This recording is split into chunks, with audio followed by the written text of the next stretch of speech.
Ajuns la Marele Zid Chinezesc. Am plătit din Beijing doar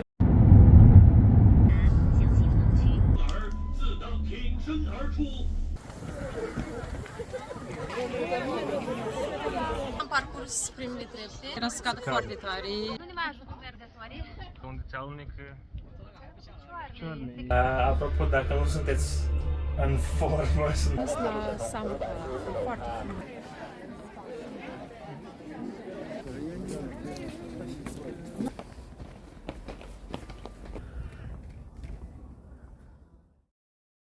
Din Badalâng am ajuns la Marele Zid Chinezesc. E un pic cam rece, de asta ne-am luat și un ceai. Dar vrem să vă spunem tot procesul și cum a fost drumul nostru. Noi am optat pentru un Didi.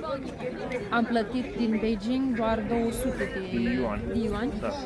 Pe urmă ne-a lăsat în parcare, de acolo este un free shuttle bus, Un autobuz gratis. un autobuz gratis, unde am ajuns la cable car, da? Am plătit 140 de yuani De persoană, dus întors, da? Plus încă 70 pentru amândouă persoane, da, biletele. Și am ajuns aici. În sfârșit! Oh, ce bine! Chiar ne doream foarte mult să ajungem și rămâneți alături de noi să vedeți toată aventura. Pupici! 我等热血男儿自当挺身而出，保卫家园。赵国，长城的每块城砖，每层泥土。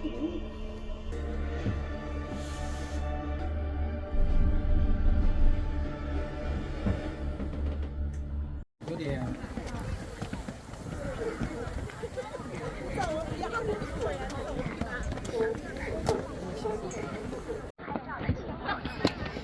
以说，在那个万动园那边是跟晚上就是。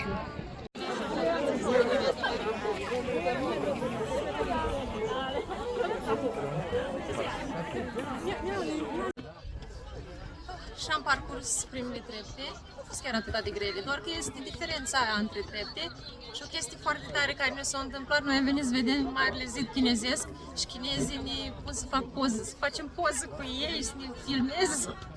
Mă simt așa de... Când ne uităm acum între oameni, nu sunt foarte mulți turci, majoritatea sunt chinezi. Doar noi, da, foarte... Deci o experiență foarte frumoasă, da, zic că da. Și referitor la trepte, cred că trebuie să ai foarte mai grijă când calci, că nu toate sunt la aceeași nivel. Unele sunt foarte mici, altele foarte înalte și trebuie să ai grijă. Am văzut și o femeie care era să... Da, era să cadă foarte tare. Deci mare grijă la picioare. Imaginează-ți că mergi pe un drum atât de vast încât șerpuiește peste munți și deșerturi ca un dragon de piatră. Marele Zid Chinezesc nu este doar o construcție, este cea mai mare operă făcută vreodată de mâna omului. Se întinde peste 21.000 de kilometri. Ca idee, asta înseamnă aproape jumătate din circumferința Pământului. Contrar mitului, nu se vede cu ochiul liber din spațiu, dar impactul lui asupra istoriei este colosal. A fost construit timp de peste 2000 de ani de dinastii diferite, iar materialele folosite dependeau de zonă. Piatră în munți, cărămizi arse, dar și pământ bătătorit în deșert. Și partea întunecată? Se spune că peste 1 milion de oameni au murit în timpul construcției, motiv pentru care zidul mai este denumit și cel mai lung cimitir din lume. Dar zidul nu era doar un obstacol. Turnele lui erau folosite pentru semnale cu fum ziua și foc noaptea, mesaje care puteau străbate sute de kilometri în doar câteva ore. Așa că Marele Zid nu este despre piatră, este despre frică, putere, sacrificiu și obsesia omului de a-și apăra imperiul cu orice preț. Nu ne mai ajută mergătorii, adică papucii. E foarte greu, ne văd cu chinezesc. Pentru faptul că sunt poziții cu trepte foarte abrupte, porțile astea de pantă unde ți alunecă Cioarne, efectiv. nu vreau să-mi imaginez când e gheața acea iarnă, ce faci?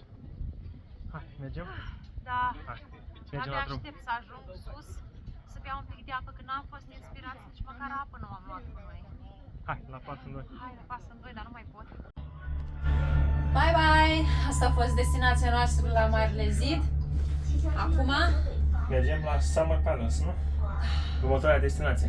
o, ce bine să stai un pic să te relaxezi. Apropo, dacă nu sunteți în formă, să nu mergeți foarte mult, că sunt niște porțiuni așa de abrupte. Vai, și de asta l-a urcat. Ne-a pus un pic în dificultate, adevărul. Nu mă așteptam, nu mă așteptam. Dar asta este să merită, cum să nu? Trebuie să mergeți, să urcați cât de mult puteți și cât de mult puteți coborâți. Dar să luați în considerare că o bucată foarte lungă înseamnă multă energie pentru corp. Foarte. Ne vedem la următoarea destinație. Și după un drum lung de la zidul chinezesc am ajuns la Samarkand. Foarte frumos aici. Un pic seară, dar merită Mai avem explorat. timp. Mai avem timp. Prindem apusul. Foarte frumos. Da, uitați în spate ce frumos este flora. Sunt chiar Chiar vorbeam asta că din cauza asta a ales destinația Împăratul să stea aici. E o zonă afară. foarte frumoasă cu lac. Foarte frumoasă. Rămâneți alături de noi. Haideți la drum.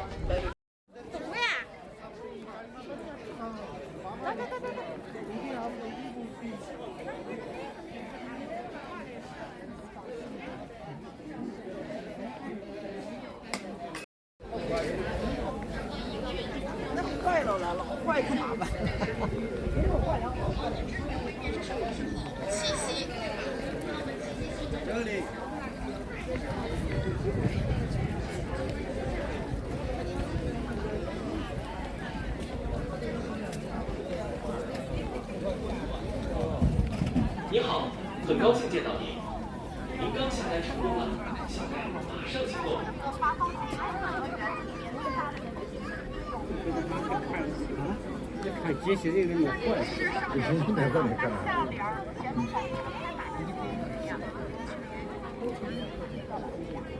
哪看？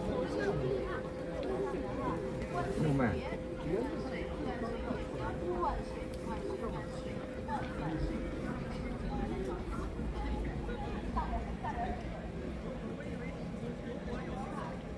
您的商品已准备好，请及时取走哦。 Ecco, pune jos.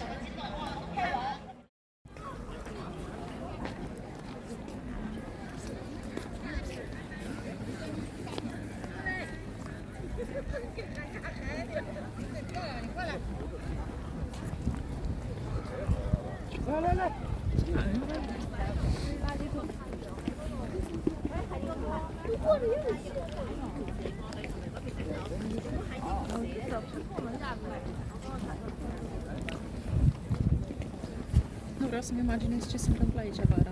Nici. Cât de mult dorești poți să fie. Știai că unul dintre cele mai impresionante palate din lume nu a fost construit pentru politică, ci pentru relaxare? Palatul de vară din Beijing, cunoscut ca Summer Palace, este un adevărat simbol al luxului imperial chinez. Construcția a început în 1750, în timpul împăratului Qianlong din dinastia Qing. Palatul a fost creat ca un cadou pentru mama sa, la aniversarea celor 60 de ani. Proiectul a durat aproximativ 15 ani, iar scopul lui era simplu, evadarea din căldura sufocantă a orașului interzis. Complexul se întinde pe aproape 300 de hectare, iar partea cea mai surprinzătoare este că aproximativ 75% din suprafață este apă, lacul Kunming, un lac artificial săpat manual de mii de muncitori. Un fapt incredibil, banii folosiți pentru restaurarea palatului din secolul al XIX a fost redirecționat de împărăteasa Cixi din fonduri destinate modernizării flotei navale chineze. Rezultatul? Un palat superb, dar o marină slab pregătită. Palatul a fost distrus de 2 ori, prima dată în 1860 de trupele britanice și franceze, apoi în 1900 în timpul rebeliunii boxerilor. De fiecare dată a fost reconstruit, devenind un simbol al rezistenței culturale chineze. Un alt detaliu fascinant este coridorul lung, decorat cu peste 14.000 de picturi diferite, fiecare spunând o poveste din mitologia și istoria Chinei. Astăzi, Summer Palace este un site UNESCO și una dintre cele mai vizitate atracții în China, un loc unde natura, arhitectura și istoria se îmbină perfect. Un palat născut din iubire, distrus de războaie, dar nemuritor prin istorie. 早就已经，你早就已经完全放那个雾太阳。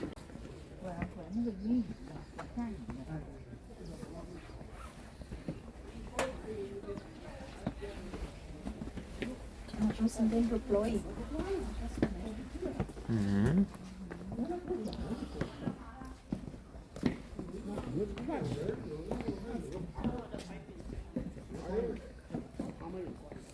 Îți dai seama, dar orașul îl poate păstra fiind închis. Dacă ar fi deschis pentru fiecare vizitator, nu s-ar alege prea multe din el.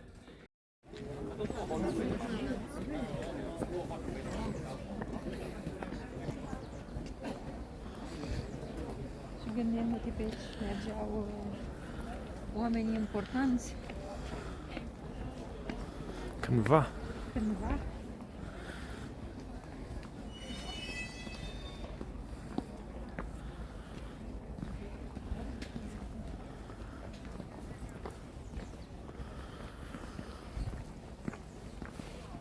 Da, și noi la rândul nostru trebuie să fim conștienți de ceea ce au creat ei și să protejăm.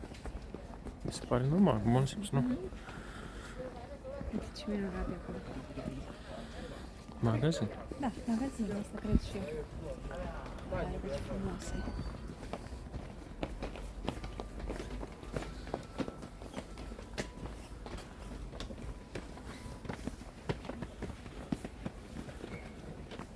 Nu cred că poți să exprime în cuvinte sau să te gândești că un obiectiv poate surprinde ceea ce surprinzi tu cu ochii. În niciun caz. Foarte frumos. Și palatul. Summer Palace.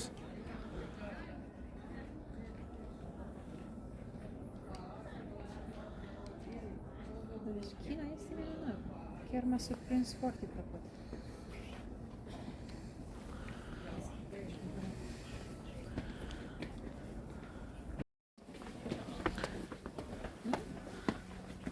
Zâmbește la cameră.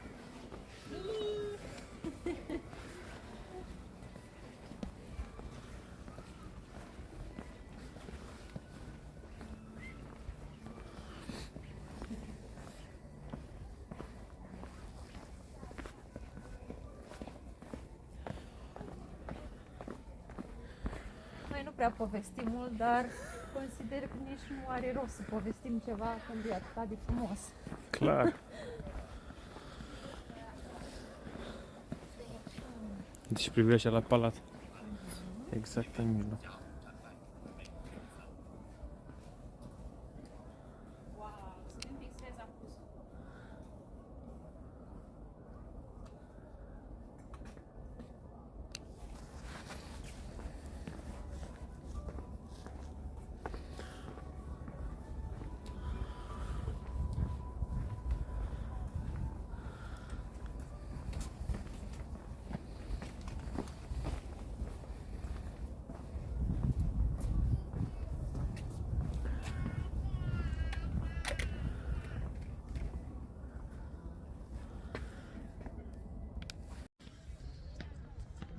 Și în această atmosferă frumoasă, aici ne încheiem seara și vă mulțumim foarte mult că ați vizionat vlogul și vă lăsăm pe fundal câteva imagini să vedeți cât poate să fie de superbă natura.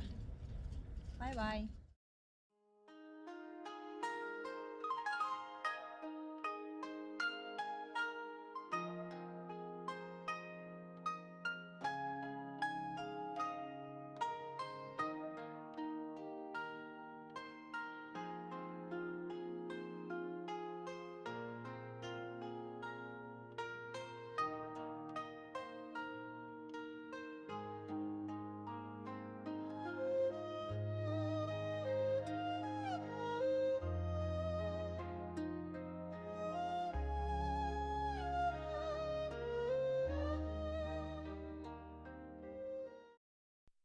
you